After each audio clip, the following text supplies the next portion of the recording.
Hi students, Navodaya entrance coaching ക്ലാസ്സിലേക്ക് സ്വാഗതം. നമ്മൾ ഇപ്പോൾ ഫാക്ടേഴ്സ് ആൻഡ് മൾട്ടിപ്പിൾസ് എന്നുള്ള ടോപ്പിക്കാണ് എടുക്കുന്നത്. ഇതിനു മുൻപ് 3 ക്ലാസ്സുകൾ എടുത്ത് വീഡിയോ ഇട്ടിട്ടുണ്ട്. അത് നിങ്ങളെല്ലാവരും നോക്കി മനസ്സിലാക്കണം. ഇന്ന് അത് മനസ്സിലാക്കിയാലേ ഇന്നത്തെ ക്ലാസ് മനസ്സിലാവുള്ളൂ. മോഡൽ ക്വസ്റ്റ്യൻസ് ആണ്, അതിനെ സംബന്ധിച്ച് വരാൻ സാധ്യതയുള്ള മോഡൽ ക്വസ്റ്റ്യൻസ് ആണ് നമ്മൾ ചെയ്യാൻ പോകുന്നത്. 1. പ്രൈം ഫാക്ടറൈസേഷൻ ഓഫ് 37,800 എങ്ങനെ ചെയ്യുന്നു നോക്കാം. പ്രൈം ഫാക്ടറൈസേഷൻ ഓഫ്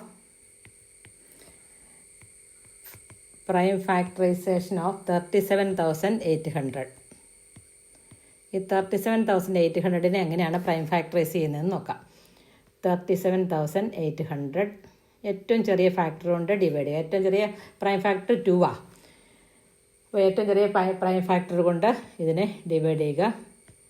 അതായത് 3ൽ 1 ടൈം, 3യുടെ റിമൈൻഡർ 1 17, 17ൽ 2 ടൈംസ് 8 2 16. വീണ്ടും ഇവിടെ റിമൈൻഡർ 1 18, 18ൽ 9 പ്രാവശ്യം. ഇത് 2 0 താഴേക്ക് ഇറക്കി എഴുതി. വീണ്ടും യൂണിറ്റ് പ്ലേസിൽ 0 വന്നാൽ 2 കൊണ്ട് ഡിവൈഡ് ചെയ്യാൻ ഞാൻ നേരത്തെ ക്ലാസ്സിൽ എടുത്തിട്ടുണ്ട്. 9 4 5 0. വീണ്ടും പ്രൈം ഫാക്ടറൈസ് ചെയ്യുക. ഇതിനെ ഏറ്റവും ചെറുതാക്കി എടുക്കണം. 4 7 2 5. വീണ്ടും ഇതിപ്പോൾ യൂണിറ്റ് പ്ലേസിൽ 5 വന്നിരിക്കുന്നു. അപ്പോൾ അതുകൊണ്ട് 3 കൊണ്ടേ പറ്റുള്ളൂ. 3 കൊണ്ടുള്ള ഡിവിസിബിൾ റൂൾ ഞാൻ പഠിപ്പിച്ച് തന്നിട്ടുണ്ട്. അത് നോക്കി മനസ്സിലാക്കുക. 1 5 7 5. ഏതുകൊണ്ടാണ് ഡിവിസിബിൾ എന്ന് നമ്മൾ അതിൻ്റെ ആ റൂൾ അപ്ലൈ ചെയ്ത് അവിടെ കണ്ടുപിടിക്കുക ഏതുകൊണ്ടാണെന്ന്. 525. അതായത് 15ൽ 3 5 ടൈംസ്, 7ൽ 3 2 ടൈംസ്, അവിടെ 1 റിമൈൻഡർ വന്നു. അതിന് 10ൻ്റെ വാല്യൂ ആണ് 10 + 5 15. 15ൽ 3 5 ടൈംസ്. ഇനി വീണ്ടും 525നെ 3 കൊണ്ട് ഡിവൈഡ് ചെയ്യുക. 3 കൊണ്ട് ഡിവൈഡ് ചെയ്യുമ്പം 145 വരും. വീണ്ടും 5 കൊണ്ട് ഡിവൈഡ് ചെയ്യാൻ പറ്റത്തുള്ളൂ. ഇനി 5 2s are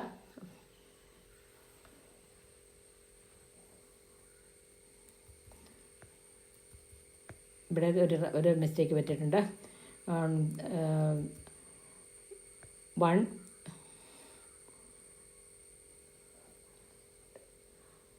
525. ഇവിടെ റിമൈൻഡർ 2 ഉണ്ട്. 1 3s are 3, then 2 22, 3 7s are 21, 3 7s are 21, then 15. 175. വീണ്ടും 175 നമുക്ക് വീണ്ടും 5 കൊണ്ട് ഡിവൈഡ് ചെയ്യുക. 175ൽ 5 35 ടൈംസ് ആണ്. 35നെ ഇവിടെ നമ്മൾ 5 കൊണ്ട് ഡിവൈഡ് ചെയ്യുമ്പോൾ 7 വരും. അപ്പോൾ ഇതിൻ്റെ പ്രൈം ഫാക്ടേഴ്സ് നമുക്കിവിടെ പ്രൈം ഫാക്ടേഴ്സ് എത്രയാണ് കിട്ടുന്നത്? എല്ലാ പ്രൈം ഫാക്ടേഴ്സും അവിടെ എടുത്തെഴുതുക. 2 × 2 × 2 × 2 × 3 × 3 × 3 × 5 × 5 × 7. ഇങ്ങനെയാണ് പ്രൈം ഫാക്ടറൈസ് ചെയ്യുന്നത്. ഞാനൊരു ഹോംവർക്ക് തരാം. ആ ഹോംവർക്ക് നിങ്ങൾ തനിയെ ചെയ്ത് ശീലിക്കുക. Find prime factors of 240. Find prime factors of 240. 240യുടെ പ്രൈം ഫാക്ടർ കണ്ടുപിടിക്കുക. Find prime factors of 240. ഇതാണ് ഹോംവർക്ക് ചെയ്യുക. ഇനി ഒരു ക്വസ്റ്റ്യൻ കൂടെ ചെയ്ത് കാണിക്കാം.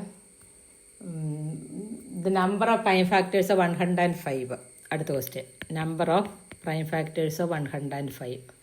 Number of prime factors of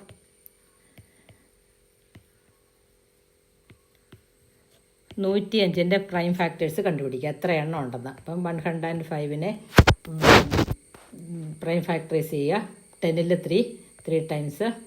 ഇനി 15 ബാക്കി വരും. 15ൽ 3 5 ടൈംസ്. വീണ്ടും 5 കൊണ്ട് 7. അപ്പം ഏതൊക്കെയാണ് നമ്പർ ഓഫ് പ്രൈം ഫാക്ടേഴ്സ് 105? 3 5 7. അപ്പോൾ ആൻസർ 3 പ്രൈം ഫാക്ടേഴ്സാണ് ഈ 105ന് ഉള്ളത്. അപ്പോൾ ഈ രീതിയിലുള്ള ക്വസ്റ്റ്യൻസ് ആയിരിക്കും ഈ ചാപ്റ്ററിൽ നിന്ന് വരുന്നത്. നിങ്ങളിത് ഈ മുന്നിലുള്ള 3 പാർട്ടും കണ്ട് നന്നായിട്ട് മനസ്സിലാക്കിയതിന് ശേഷം ഇപ്പോൾ ഈ പ്രോബ്ലം ചെയ്ത് ശീലിക്കുക. ഇനി അടുത്ത ക്ലാസ്സിൽ ഈ ചാപ്റ്ററിൽ നിന്ന് ഈ ഭാഗത്തുനിന്ന് വരാൻ സാധ്യതയുള്ള കുറച്ച് ക്വസ്റ്റ്യൻസുമായിട്ട് അടുത്തൊരു വീഡിയോയിൽ വരും, അടുത്തൊരു ക്ലാസ്സിൽ വരും. ഇന്നത്തെ ക്ലാസ് എല്ലാവർക്കും മനസ്സിലായിട്ടുണ്ടെന്ന് കരുതുന്നു. കൂടുതൽ കൂട്ടുകാരിലേക്ക് ഇത് ഷെയർ ചെയ്യുക, സബ്സ്ക്രൈബ് ചെയ്യുക, അതുപോലെ തന്നെ കമൻറ്റ് ചെയ്യുക. ഇന്നത്തെ ക്ലാസ് നമുക്ക് ഇവിടെ നിർത്താം. Thank you.